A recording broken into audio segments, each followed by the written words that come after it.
वो तारीख थी 12 नवंबर 2023। दिवाली का दिन था। उत्तराखंड के उत्तरकाशी की एक जगह थी जहां बन रही थी एक सुरंग में श्रमिक अपना काम करने में लगे थे। उनमें से 41 मजदूरों ने तब सोचा भी नहीं होगा कि कुछ ही पलों में अचानक कुछ ऐसा होगा जिसे वो शायद पूरी जिंदगी न भूल पाएं। जी हाँ, ये कहानी है यमुनोत्री राष्ट्रीय राजमार्ग पर एक निर्माणाधीन सुरंग के एक हिस्से के ढहने, उसमें लंबे वक्त तक 41 श्रमिकों के फंसने और फिर उनके सुरक्षित बाहर निकलने की। जब आप इस कहानी की तह तक जाएंगे तो ये आपको किसी फिल्मी कहानी से कम नहीं लगेगी। लड़का फंसा हुआ है पहाड़ में, कब तक निकलेगा खबर नहीं मिल रहा है। जो रोज बोला लेती आज निकल जाए कल निकल जाए। गब्बर सिंह जी, मैं पुष्कर सिंह धामी बोल रहा हूँ। कैसे हैं आप लोग? ये 24 घंटे में हो जाएगा, क्लियर बाहर ले आएंगे लड़कों को। तो जैसा हमने आपको बताया कि ये घटना 12 नवंबर की है, जब निर्माणाधीन सिलक्यारा डंडाल गांव सुरंग का एक हिस्सा अचानक ढह गया, जिससे उसमें काम कर रहे श्रमिक फंस गए। इसके बाद थोड़ी राहत भरी खबर तब मिली जब इन श्रमिकों से संपर्क स्थापित हो गया। शुरू में इन श्रमिकों की संख्या 40 बताई गई थी। इन मजदूरों तक 4 इंच के पाइप से ड्राई फ्रूट्स भेजे गए, उन तक ऑक्सीजन की सप्लाई की गई। वॉकी टॉकी के जरिए इन मजदूरों से बात की गई और उन्हें लगातार भरोसा दिलाया गया कि उन्हें सुरक्षित तरीके से बाहर निकाल लिया जाएगा। मजदूरों को सुरक्षित बाहर निकालने के लिए कई प्लान्स को लेकर चर्चा हुई। विदेशी टनलिंग एक्सपर्ट भी बुलाए गए। इस दौरान ऑगर मशीन के जरिए हॉरिजॉन्टल ड्रिलिंग पर खास जोर दिया गया। साथ ही वर्टिकल ड्रिलिंग के ऑप्शन को भी विकल्प के तौर पर रखा गया। खैर, हॉरिजॉन्टल ड्रिलिंग पर तेजी से काम आगे बढ़ने लगा। शुरुआत में इससे अच्छे संकेत मिले, फिर शुरू हुआ बाधाओं का सिलसिला। जैसे कि रास्ते में लोहा आने से मलबे में फंसकर ऑगर के ब्लेड्स मुड़ गए, उनको बाहर निकाला गया, फिर से काम शुरू किया गया। इस बीच एक बड़ी सफलता ये मिली कि 6 इंच डाया का पाइप श्रमिकों तक पहुंच गया, जिसकी मदद से उन तक ड्राई फ्रूट्स के बजाय प्रॉपर खाना भी पहुंचने लगा। इतना ही नहीं, मजदूरों तक कैमरा भी पहुंच गया, जिससे सुरंग में फंसने के बाद उनकी पहली तस्वीरें भी सामने आ गईं। इस सब से मजदूरों की सलामती को लेकर थोड़ी तसल्ली मिली। हाँ, गब्बर सिंह जी, मैं पुष्कर सिंह धामी बोल रहा हूँ। राम राम। कैसे हैं आप लोग?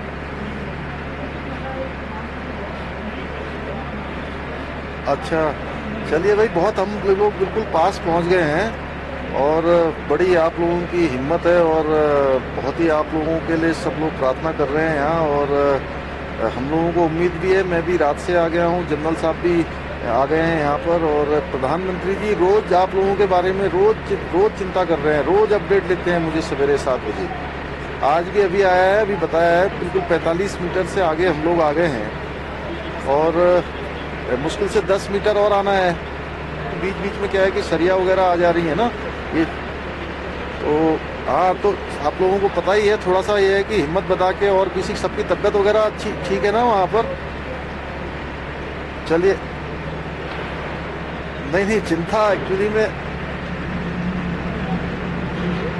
नहीं, बहुत सब लोगों की दुआ है कि जल्दी से जल्दी सब लोग बाहर आ जाएंगे। हम लोग प्रार्थना कर रहे हैं और यहाँ पर सारी चीज़ें, एम्बुलेंस की व्यवस्था कर रखी है बाहर। जैसे आप लोग बाहर आएंगे, अस्पताल की व्यवस्था है, उसके अलावा जो भी सब इंतजाम हो सकते हैं वो सारे के सारे हम लोग कर रहे हैं। और बहुत बड़ा ऑपरेशन चल रहा है, पूरे देश भर से सारी मशीनें यहाँ पर आई हुई हैं, सारे एक्सपर्ट आए हुए हैं, विदेशों के भी आए हुए हैं।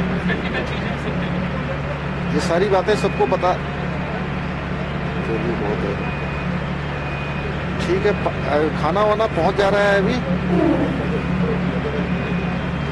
पानी है अंदर।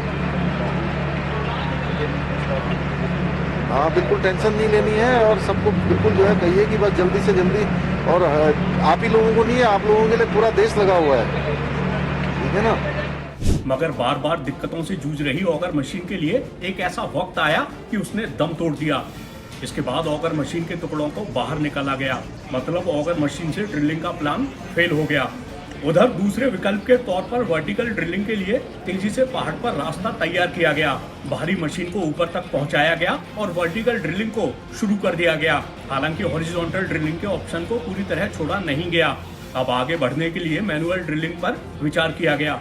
इसके लिए रेड होल माइनिंग के एक्सपर्ट्स को बुलाया गया।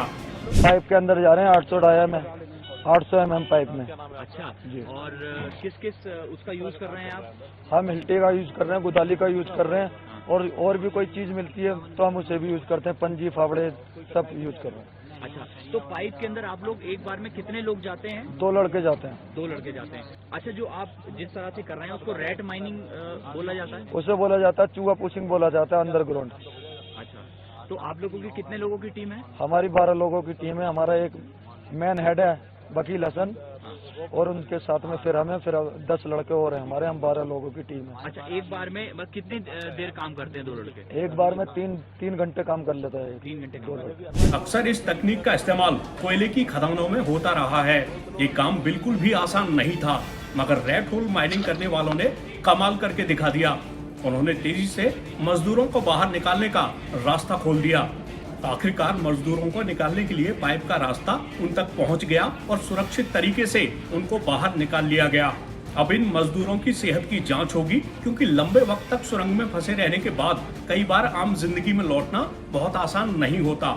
इस कहानी में न सिर्फ सुरंग में फंसे श्रमिकों ने लंबा वक्त मुश्किल में गुजारा, बल्कि उनकी चिंता में लगातार उनके परिजन भी परेशान रहे, भले ही उनको बार बार भरोसा दिलाया गया हो। लोग रोज रोज बोला कि आज निकल जाई, कल निकल जाई, और टाइम जो इतना लेते रही बा, लेकिन हमनी के यहाँ आधा जान चल गए है। अब जान में कुछ नहीं। क्या मांग करते हैं सरकार से? सरकार से हमको निवेदन है यही कि आप लोग जल्द से जल्द मेरे बच्चा को बाहर कर दीजिए। लड़का फंसा हुआ है कर्नल में, पहाड़ में, तो कब तक निकलेगा इसका कोई खबर नहीं मिल रहा है। सब लोग आश्वासन धरा रहा है, लेकिन मन में हमारा संतोष नहीं है अभी तक। यहाँ आने के लिए पैसे कैसे जुटाए आपने? सर वही गहने वहने जो पैल वैल थे नथुत, और वही धरकर और सोनार के पास हमने आना पड़ा हमें सर।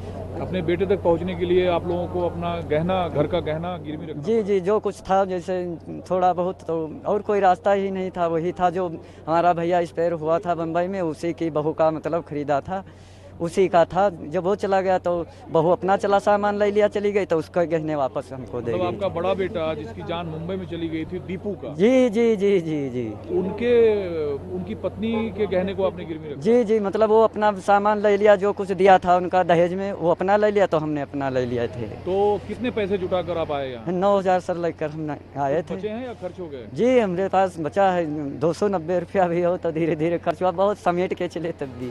खैर, इस बेहद मुश्किल कहानी में देर से ही सही सफलता की खबर मिल ही गई।